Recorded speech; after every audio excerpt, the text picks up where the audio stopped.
We're always searching for a new adventure, a trail or event, any excuse to get out and rally our Jeeps. Of course, the intensity of the trail dictates which of our Jeeps we will use. Today, we're looking to scuff some paint and break some stuff. Rumor has it that there are some excellent locations for body and parts damage a short 2 hours from Salt Lake City in Price, Utah. That's exactly what we're looking for, some steep canyon action. We asked Jeremy if we could use his well-built JL on Terra 60s and a 4-inch TeraFlex long arm and 40-inch tires. We told him we would like to get some footage of his JL in action because it's so awesome. Of course, saving my JL from the potential of body damage didn't even cross my mind. We also loaded up a well-equipped TJ known as Race Jeep. We had no idea why the trails were named Pinnacle until we spotted this big old pillar of rock towering above the rest. It was like the very pinnacle of majesty. Yeah, okay, we got it now. If you plan on running either of the two Pinnacle trails, be sure to download the map on the trailhead. The roads go everywhere out here, and getting lost while trying to follow someone's verbal directions is highly probable. Yeah, we struggled. The King Crawler Jeep Club, headquartered in Price, does a lot of work to keep this area open to off-roading, and they do a great job. With Brady in command of the TJ and me carefully driving Jeremy's JL in a very respectful and cautious manner, we passed the well-marked entrance to Pinnacle 1. Rated a 5 on the 1 to 5 old rating system. Use at your own risk is always a nice touch on any trail entrance. Even with a nasty rock-filled wash ahead of us, it was hard to ignore the drop-dead gorgeous surroundings. Like I said, we were driving a wash, so boulders will be the order of the day. There are usually a couple of options over or around the washed-out boulders on the trail.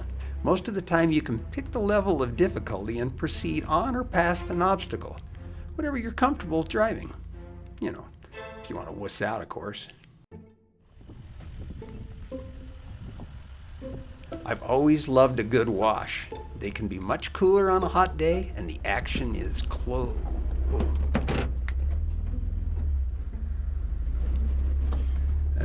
Yeah, that was close. Anyway, the action is close to nonstop. Luckily, it hadn't rained for a couple of days, so the trail was relatively dry. I hate mud. It's interesting the lengths I'll go to avoid a little water, but there could be mud in there. You just can't be too careful.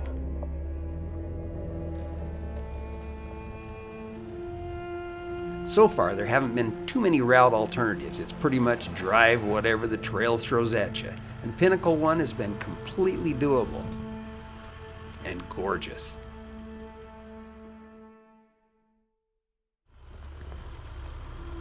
It was starting to feel like the rocks were getting bigger, and the potential for increased jeeping activity was imminent. Oh, look at that.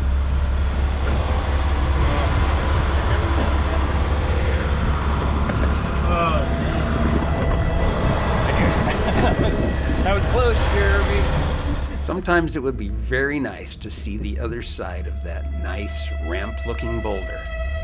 And the rock sliders? Yeah, this is exactly why they're there, right?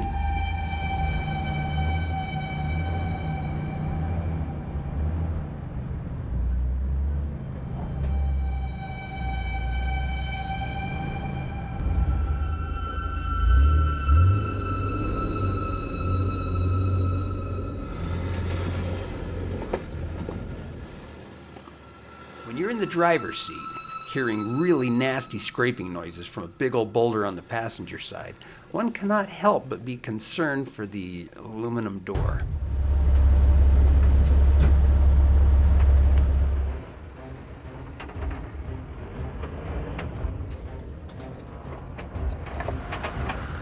Then there's that well-placed mammoth plowing into my front diff and TeraFlex heavy-duty tie rod.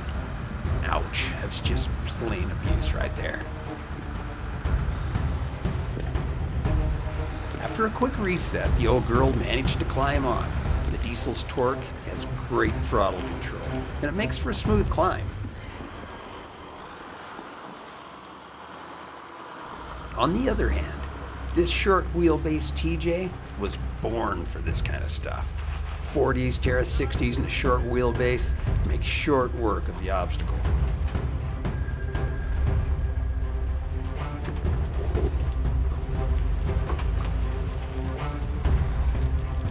That was, of course, after I demonstrated the correct line.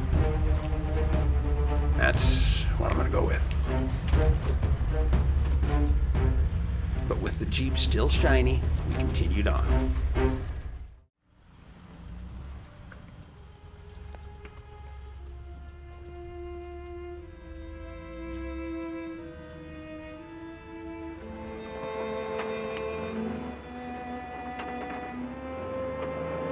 Water in the wash was becoming a little more common. Not to worry. The ground was rocky, so there was still very little mud.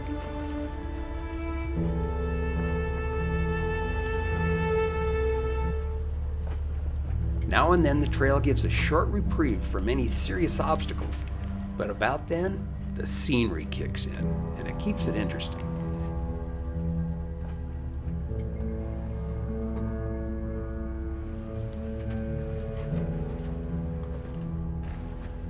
In a wash, the lack of boulders never lasts long, and it was time to pay attention.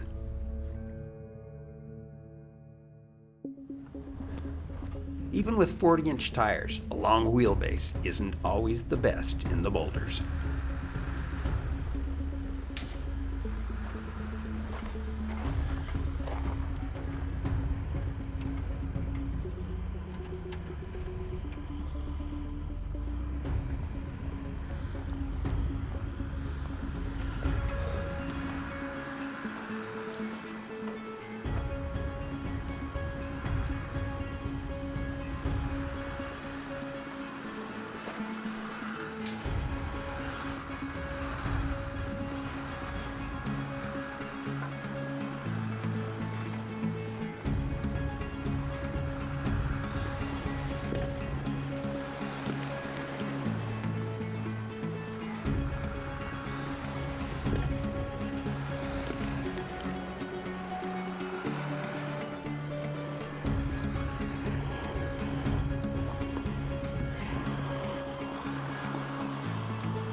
Let's see how the TJ does with that rock.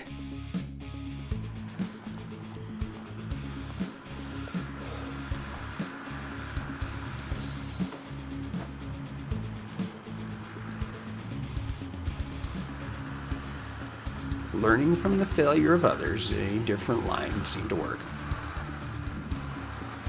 The thing with a pretty and a long wheelbase Jeep is that it takes some planning for the rear tire to clear an obstacle.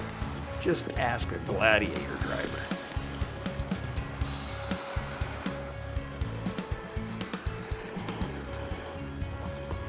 Each of our TeraFlex trail runs includes intentional product testing, and today we're testing the rash rings out on our Nomad wheels.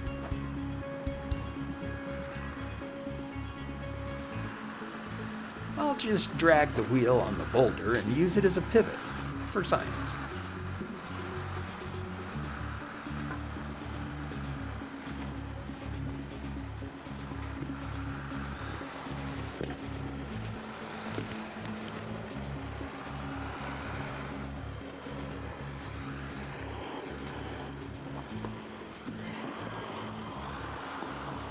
Sometimes different wheelbases need to take different lines to accomplish the same obstacle, but it's whatever works.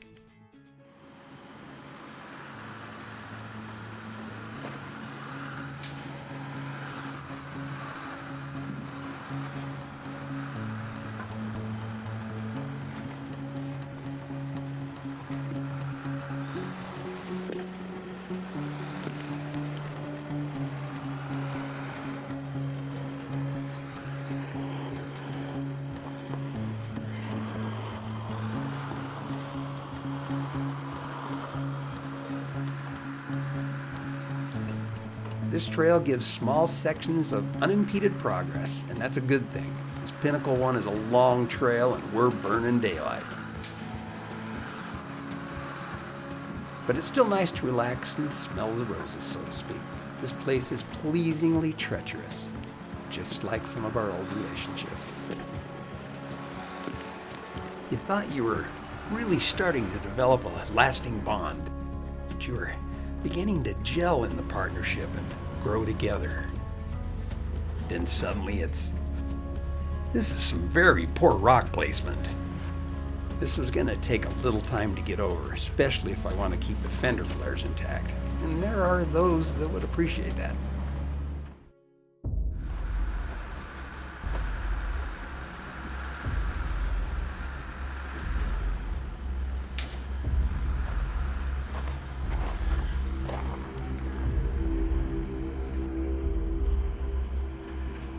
A really big rock in a hard place were not only threatening the sheet metal, they ceased all forward or reverse progress.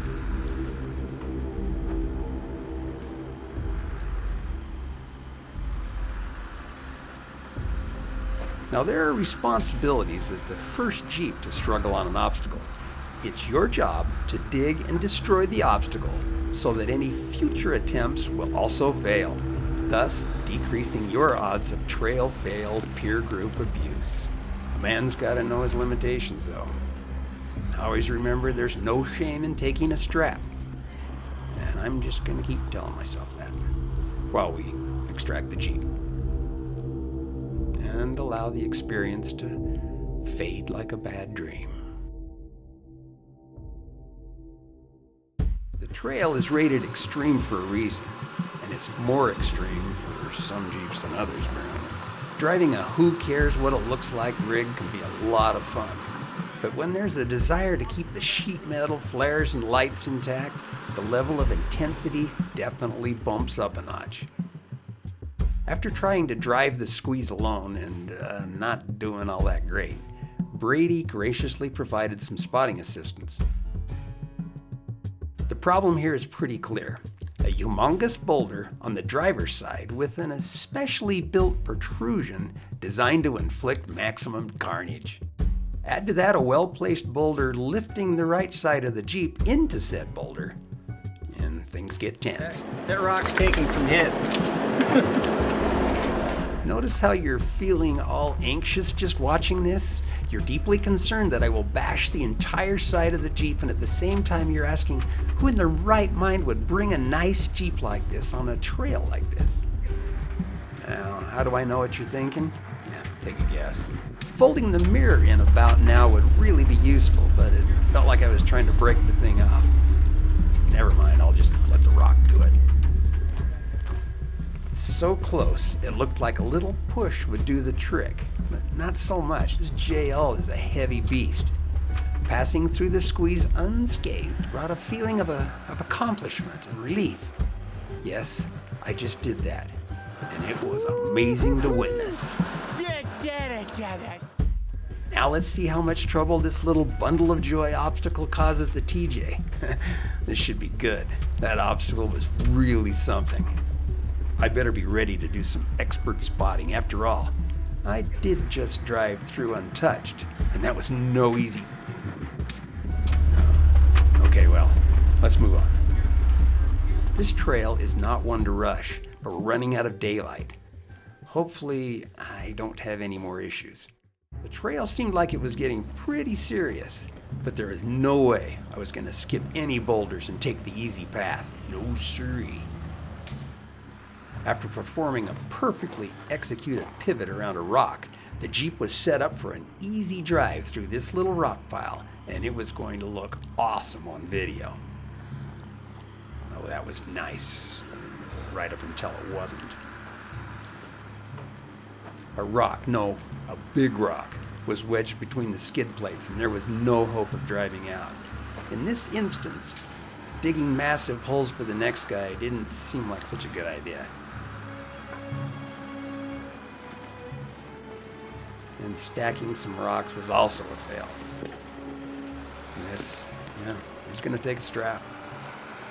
but only for the second time today, even on this very treacherous trail. Now that's commendable, I'm sure you'll agree. We thought a quick tug from the TJ and we'd be on our way. Yeah, not so much. And with the sun and our energy waning, we needed to get this done and go find some food. It was time to fire up the Warren. Like my mom always told me, if you're gonna do it right. Let's see if we can bring that rock over here. And do some serious pulling. Got it, Dennis. Way to go. I don't think you're going anywhere, Rock. It wasn't the best angle for a pull, but, well, we were all over it. Brute force seemed like a good solution. It didn't look like it, but we had to pull so hard with the winch that I was afraid it would be completely ripped off the front of the Jeep. We were finally on our way again. The remainder of the Pinnacle 1 trail required some mud hole dodging and squeezes here and there, but it was much easier going. Yeah, it just kept going and going. Remember when I said I was over it and wanted food? That still held true for the last hour of the trail. But I must admit it was still impressive. With the lights fading, we made our way up out of the wash, about the time it hit full dark. The beams of our headlights crossed, joining, become one with the moonbeams that seemed to celebrate our passing. If that's not good poet writing, I don't know what is. Day 2 of our Price adventure took us out to the San Rafael Swell area. If you haven't been out to the swell, put it on the list. It has it all. The wedge overlook is something to behold, and it's right off the main road. Just Google it. Plan on spending a little time there to take it in. We moved on with the goal of driving Fix-It Pass and seeing all the sights getting there. Doing a river crossing in the middle of the desert is interesting to say the least, and this one is near Fuller Bottoms. Hey, I didn't name it. But it's like an entirely different world out here with all the green. It's crazy this place completely changes the terrain every few miles.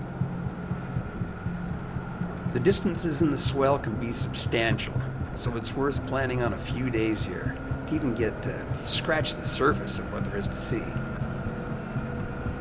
The final leg of the trip to the start of Fix-It Pass is a sand wash. It is a lot of fun to drive. There's some surprises along the way. Like one of the 60 arches in and around the swell. Some of them aren't all that impressive, but Swayze's slippery arch is the real deal and it's worth a look. We had to watch for it, but it was just a few miles before we started up Fix-It Pass.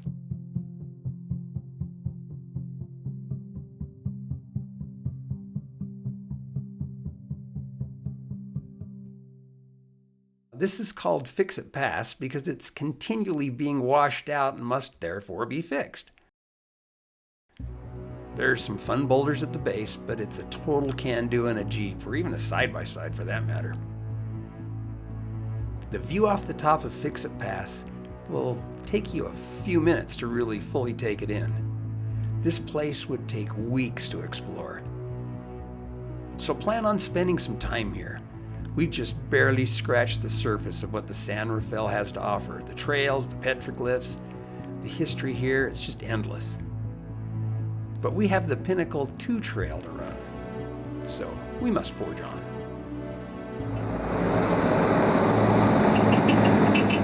Pinnacle 2 is going to require a change of Jeeps. Apparently there's a squeeze on it that's just not JK and JL friendly. This one is rated a 4, where Pinnacle 1 was a 5. These are both washes, so I'm sure the ratings change with each big storm. I broke out my LJ for this one, and we of course brought the race Jeep as well. It likes the rocks. The trail started out as your basic wash. Nothing really serious, but definitely a fun drive. I was just happy to be able to get my LJ out and hit a trail. Any excuse works just fine. The occasional climb kept the trail interesting, and there are sections of medium-sized boulders.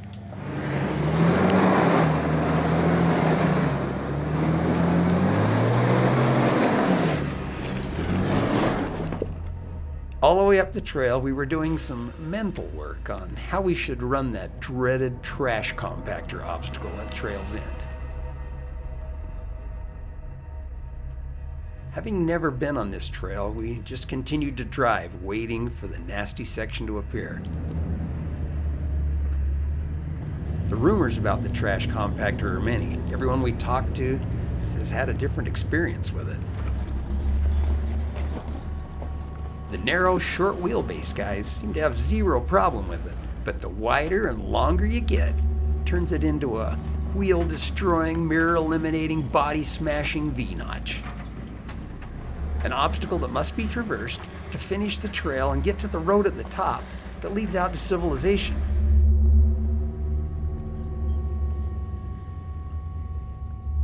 Of course, the other option is to turn around and drive back down the trail and wait for those that were a little more capable, or just didn't care about the damage, to finish the trail and loop back around to the trailers. Now, just because we talk a lot about the grand finale obstacle on this trail doesn't mean that it's all Pinnacle has to offer. Choosing a line over a big old stack of rocks isn't always about taking the easy path.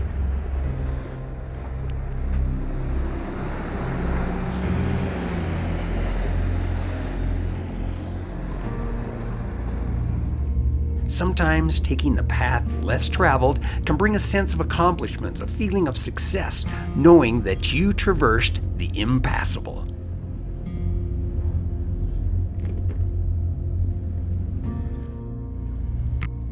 Then again, it doesn't always work out.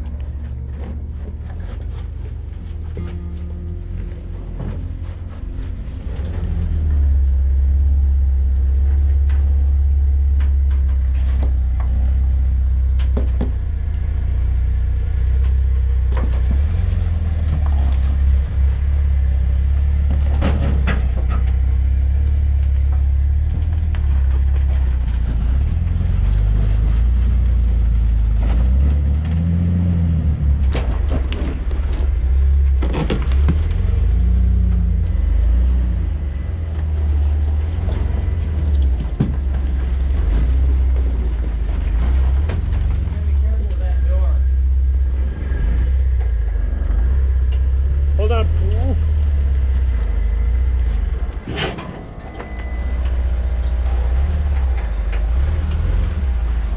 Okay, now come back uphill. Just come forward while you're doing it. You're up against the rock. There you go.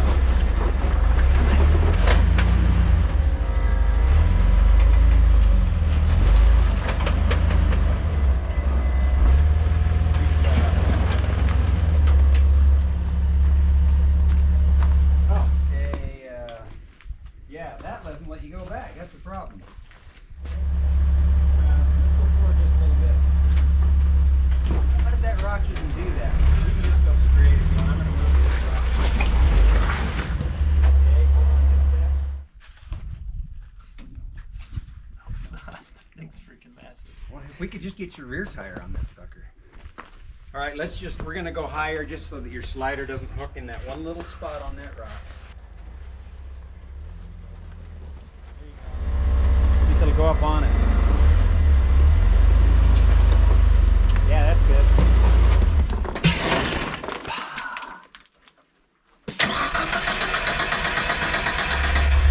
Okay, here's what we're gonna do. I'm gonna just roll this rock under here and then we'll come forward again and see if we can get you past that spooky though rock. Does anything move? How about this one, Dennis? Ooh, that's nice for a little ramp. That one actually moves. It'll probably break in half. Oh, look at that. It's like a big circle. It's a big wheel. Dennis discovered it. Look at that. Oh, yeah. There you go.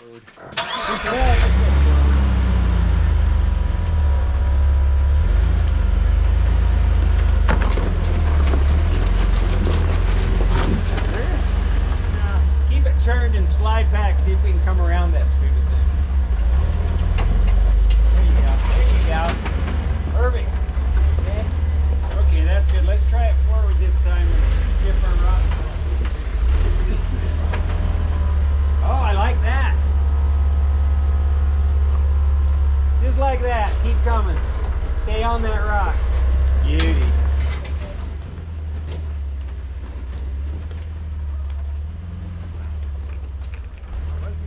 Did you notice that it wasn't me stuck?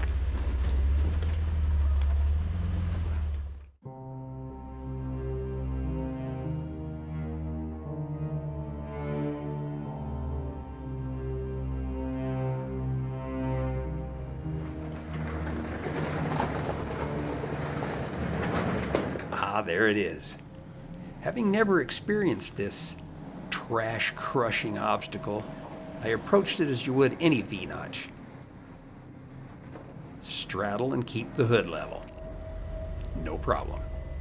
This particular squeeze has a nearly vertical wall on the driver's side with a wheel-lifting slope on the passenger side that throws the Jeep into the opposite wall at random intervals.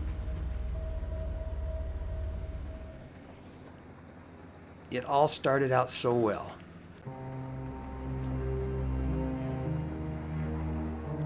Hugging the driver's wall to get some lift to clear the mirror cage and windshield frame, I was very interested in keeping my windshield frame intact.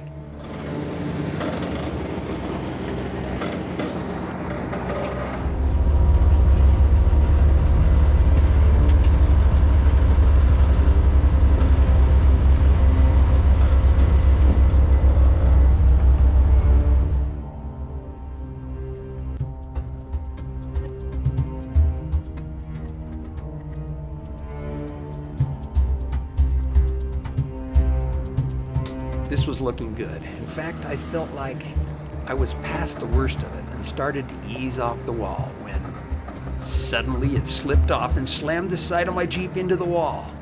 Now that's what I thought. Yeah, it scared me a little. That just had to have taken out my windshield frame.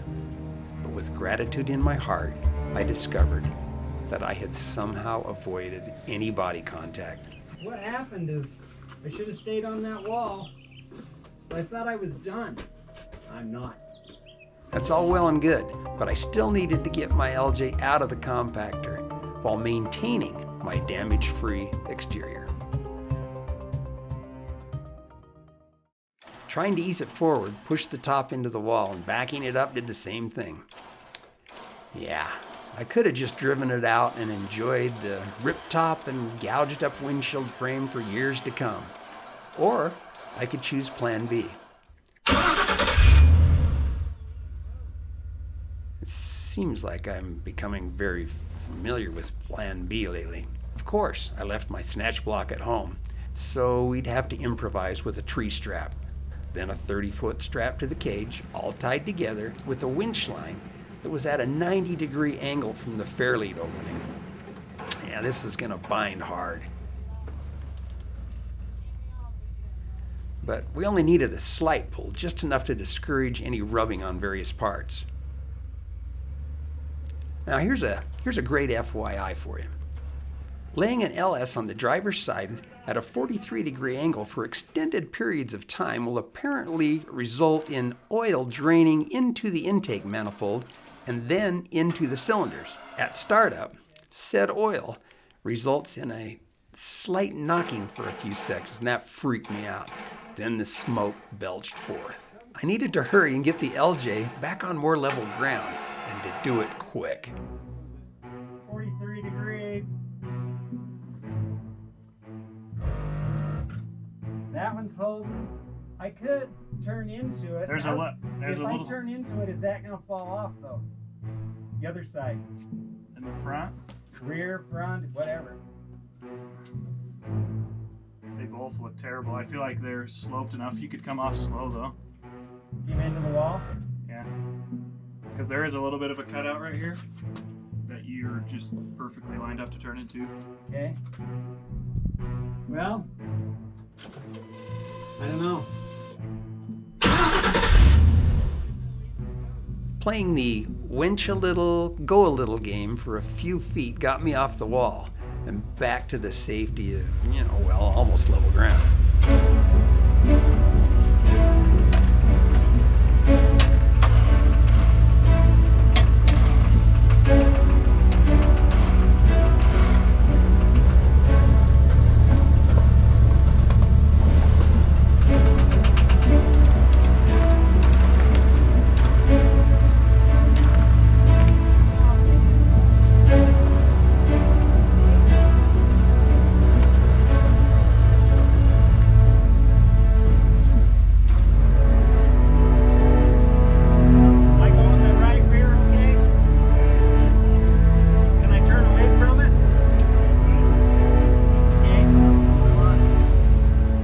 Damage had been avoided. There was no long-term scarring to deal with, except for the psychological scars that I was experiencing from my failure, something that I will suffer with for years to come. But even in my suffering, I didn't want Brady to be exposed to the same trail fail stigma that I was trying to come to grips with. I needed to man up and overcome my depression by helping others. I needed to step through the haze and take control. I needed to guide Brady and the race Jeep through this treachery and do it with confidence and skill.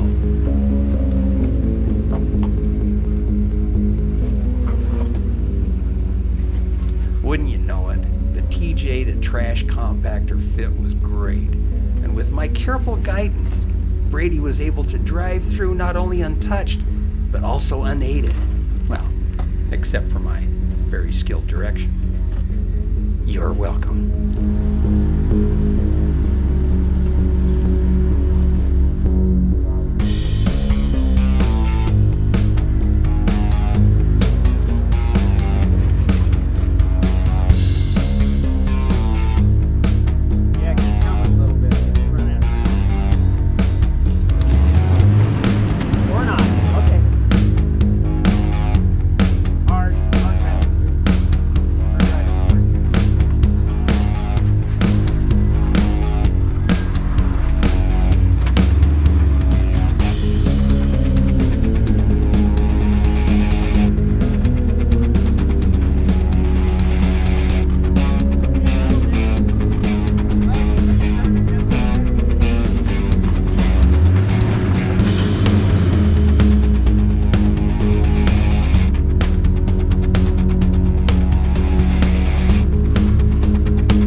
Looking toward the end of the wash through a haze of 5W30 being processed through a catalytic converter.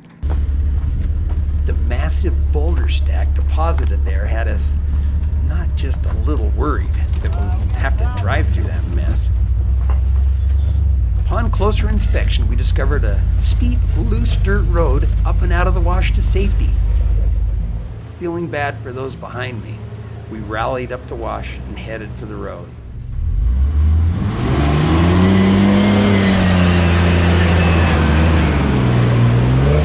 How is it even possible to blow that much smoke? This road out to the improved dirt road even had its moments.